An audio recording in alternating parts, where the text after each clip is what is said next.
పరిష్కార మార్గం.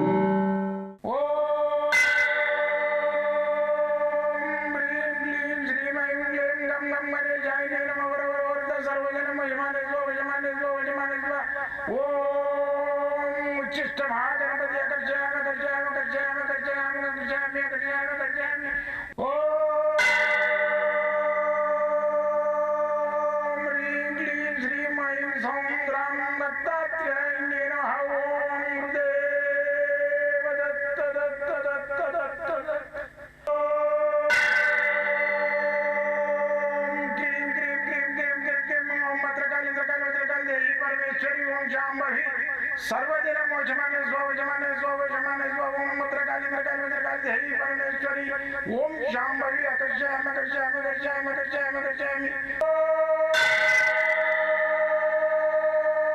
चट चट चट चट चट ज्वाल ज्वाल ज्वाल नरसिंहाय लक्ष्मी नरसिंहाय अकर्षयामि अकर्षयामि अकर्षयामि ओम चट चट चट चट चट चट चट ओम चट चट चट चट चट ओम चट चट चट चट ज्वाल ज्वाल ज्वाल ज्वाल नरसिंहाय लक्ष्मी नरसिंहाय अकर्षयामि अकर्षयामि अकर्षयामि अकर्षयामि अकर्षयामि अकर्षयामि राजाधिराज योगिराज परब्रह्म सद्गुरु सच्चिदानंद साईनाथ महाराज ओम गुरुदेव दत्त दत्त दत्त दत्त दत्त ओम मातृदेवो भव ओम पितृदेवो भव ओम आचार्य देवो भव ओम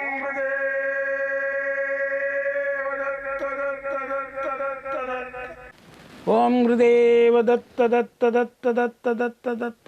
నేను మీ సాయి దత్తానందను, మంత్రతంత్ర యంత్ర రుద్రాక్ష మూలికా శాస్త్రజ్ఞని. వాస్తు, నవరత్న, యంత్ర, మంత్ర, ఈ మూలికా శాస్త్రము ఇవన్నీ ఉన్నాయా లేవా అనే దాని మీద నా అన్వేషణ. అయితే నా అన్వేషణ భాగంగా నేను ఎన్నో స్ట్రగుల్ చేసి దీని మీద ఉన్నదా లేదా, దైవం ఉందా లేదా అనే దాని గురించి కూడా నేను ట్రై చేసిన. అయితే దైవశక్తి గురించి నాలాగానే ఔరంగాబాద్కర్ ఏం ఔరంగజేబ్ అంటారని. అయితే ఈ ఔరంగజేబ్ ముస్లిమాన్ ఒక రాజు అన్నమాట. వాడు ఖురాను రాసి చేతితోటి రాసి దాన్ని నమ్మి భోజనం తినేది. రాజైనా సరే ప్రజల సొత్తు నాకు అవసరం లేదని. అటువంటి వాడు వానికి ఒక పిచ్చి ముదిరి ఉసరేలి తొండ ఉసరేలి అయినట్టు వాడు ఏం చేసిండంటే, ఇంతమంది దేవాలయాలు కట్టిస్తున్నారు ఈ హిందువులు, దీని లోపల దయ్యం లేకున్నా కానీ వీడు ఇంత లక్షల రూపాయలు ఖర్చు పెట్టి గుళ్ళు కట్టిస్తారు. అసలు దేవుడు ఉన్నాడా వీళ్ళు అన్నట్టు ఉంటే ఆ గుళ్ళు నేను దేవుడు లేడనుకో ఆ గుడిని కూలగొట్టేసేయాలి, విగ్రహాలు వాళ్ళ కొట్టేసేయాలి. వాడు అంత పట్టుదల మనిషి అన్నమాట.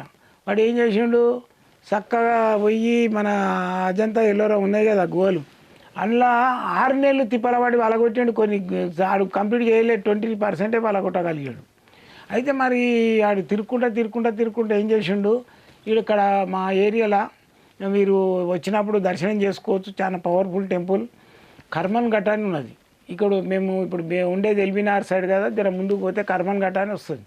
ఆ కర్మన్ ఘట్లో ధ్యానాంజనేయ స్వామి అని ఉంటుంది, ఇట్లా ధ్యానంతో ఉంటాడు. ఈయనను వీరాంజనేయ స్వామి, పంచముఖ హనుమాన్ అంటారు ఈయనను.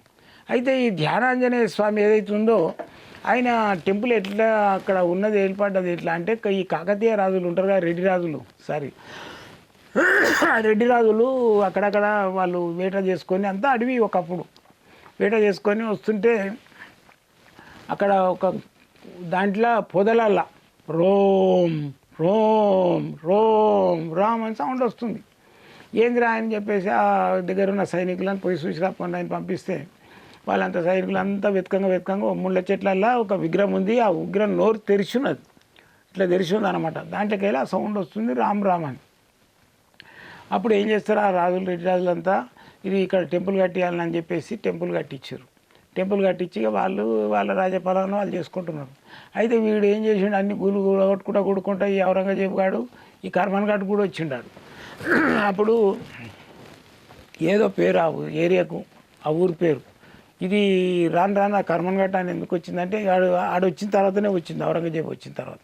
అది ఏం చేసిండే, పోయి చూసిరా పోయినా అని చెప్పేసి తోలిచ్చిండు. పోయి తోలగానే వాళ్ళు చూసి పోయి ఆడు ఏం చేయాలి, మన విధి, ఈ గుళ్ళే ఎవడన్నా कोई तो भी हाय रे भगवान मेरे जवाब दे तो ये मंदिर रख तू नहीं तो तोड़ दे तू, ఓడన్నా దేవుడు అనేటోడు ఇంట్లో ఉంటే నాకు సమాధానం ఇవ్వాలి, లేకుంటే గుడిని గోలగొట్టి పారేస్తా అని అనమాటాడు అనమాట. ఆ సైనికులు పోయి ఆడ పోయి ఏ ఇల్లు ఎవరైనా దేవుళ్ళు ఉన్నారా చెప్పురి సమాధానమే లేకుంటే మా రాజు ఇదంతా గులగొట్టమంటున్నాడు అంటే సౌండ్ రాలేదనుకో ధన గులగొట్టుడు వచ్చు. ఇది పిచ్చాంది. ఆడు ఖురాను చేతితోటి రాసి అమ్ముకొని దాన్నే భోంచేసేటోడు, అంత భక్తుడు అనమాట. ఆయనకి పిచ్చి ముదిరి తొండ ఊసిరి లేక అట్లా అయిపోయాడు. అయితే వీడికి వచ్చిండు కర్మన్ ఘాట్ వచ్చేసి ఏ కోయి భగవాన్ అయితే మీరు జవాబు దేవాని అన్నాడు. ఎవరైనా ఉంటే నాకు జవాబు ఇరని. ఏ రాజన్ కరో మన్ గట్ జబ్ అందరావు అంటే ఏ రాజు నువ్వు మనసు గట్టిగా చేసుకోరా, కరో మన్ గట్టు నీ మనసును గట్టి చేసుకొని జబ్ అందరావు అని చెప్పేసి సౌండ్ వచ్చేసింది. ఈ నోరు ఇట్లనే ఉంటుంది హనుమంతుడు ఇప్పటికి. అక్కడ అనుకున్న పనులన్నీ ధ్యానం అంటే అయితే నేను అక్కడ ధ్యానం చేస్తుంటే ఆయన ఇట్లా సగం వరకే ఉంటుంది, ఇట్లా కూర్చొని ఉన్నాడు. ఒక పెద్ద వృక్షం కనబడుతుంటుంది, ఆయన చుట్టూ దీపాలు తిరుగుతుంటాయి ఇట్లా లోపల. ఇది నాకు ధ్యానంలో వచ్చింది. అయితే అక్కడ ఏ పని అనుకుంటే అప్పుడు నేను కూడా ఈ ఏదైతే సకల శాస్త్ర గ్రంథాన్ని రాసినో ఆడ కూర్చొని మూలకు కూర్చొని రాస్తుంటే అక్కడ ఎవ్వరు పబ్లిక్ రాకపోయేది. అక్కడ పూజారులు ఇద్దరు పూజారులు ఉండేది. వాళ్ళ భోజనాలకు కూడా కష్టము, ఓడిచ్చేటం కూడా మొండికి వాళ్ళు ఉండేరు పాపం. నేను కూడా పొద్దున పోయేతుంటే సాయంత్రం దాకా తిండి టికాన్ లేకుండా ఈ రాసులు పిచ్చేటోటి ఉంటుంటే అయితే వాళ్ళు నాకు ఇంత పులిహోర ఇచ్చిద్దురు, వాళ్ళ ఇండ్లలో వండుకొని తెచ్చిన నైవేద్యం పెడుతురు, అదే ఇంత పెడుతురు నాకు. అయితే అలాంటి దేవాలయం ఇవాళ అన్నదానాలు పెడుతురు. అక్కడ ఎక్కడ ఏ టెంపుల్లో అన్నదానం పెడితే అక్కడ పబ్లిక్ అనేది అట్రాక్షన్ అవుతుంది. అన్నపూర్ణాదేవి ఎక్కడుంటే శుభిస్తం ఉంటుంది. అయితే అక్కడ సత్యనారాయణ వ్రతాలు అన్నదానాలు అవుతుంటాయి. అయితే కరో మన్ గట్ అన్నది కదా, అందుకనే కర్ మన్ గట్ అని పేరు వచ్చింది. దాని పేరు ఏది ఆ విగ్రహం పలికింది కదా హనుమంతుడు, కర్ మన్ గట్ అని వచ్చింది. ఆ విగ్రహాన్ని అక్కడ ఉన్న టెంపుల్ని దర్శనం చేసుకొని ఖచ్చితంగా అనుకున్న పనులు సక్సెస్ఫుల్ ఉంటాయి. అంత పవర్ఫుల్ టెంపుల్ ఇది మాకు దగ్గరలో ఉన్నది, మీరు దర్శనం చేసుకోవచ్చు. అయితే ఏంటంటే అక్కడ సత్యనారాయణ స్వామి వ్రతాలు చేసేది ఒక హాల్ ఉన్నది. నేను కండ్లతో చూసిన ఒక గుర్రం మీద మనిషి కూర్చొని పొయ్యే అంత సొరంగం ఉండే, దాన్ని మూసేసిరు. అది ఎందుకు ఉంది ఆ సొరంగం అంటే అక్కన్న మాదన్న అనేటోళ్ళు ఇద్దరు ఉండిరి, తానేష అనేట ఆయన ఉండే వాళ్ళ రాజు. అయితే ఈ అక్కన మాదనలు మంత్రులు.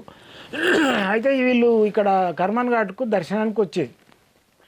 అయితే ఈ మంత్రులు వస్తుంటే ఏమవుతుంది, అన్నీ ఆపేసేస్తారు కదా, అంత పబ్లిక్ని ఆపేస్తారు. వాళ్ళ చూసి ఇప్పటివాడైతే ఆపని ఏమైనా దావని అని అడుగు నిమ్మలంగా స్కాడుని పెట్టుకొని వస్తాడు, రోడ్లన్నీ ఆపిస్తాడు. ఆయన వాళ్ళు అట్లా చేయలే పాపం. వాళ్ళు అండర్ గ్రౌండ్ నుంచి గోల్కొండ కిల నుంచి ఇక్కడ కర్మన్ ఘాట్ టెంపుల్ దాకా సొరంగం ఏర్పాటు చేసి దాంట్లోకి వెళ్ళి వచ్చే వాళ్ళు ఆ సొరంగం నేను కళ్ళతో చూసినాం. అప్పటి మహానుభావులు నిస్వార్థపరులు అట్లా జరిగింది.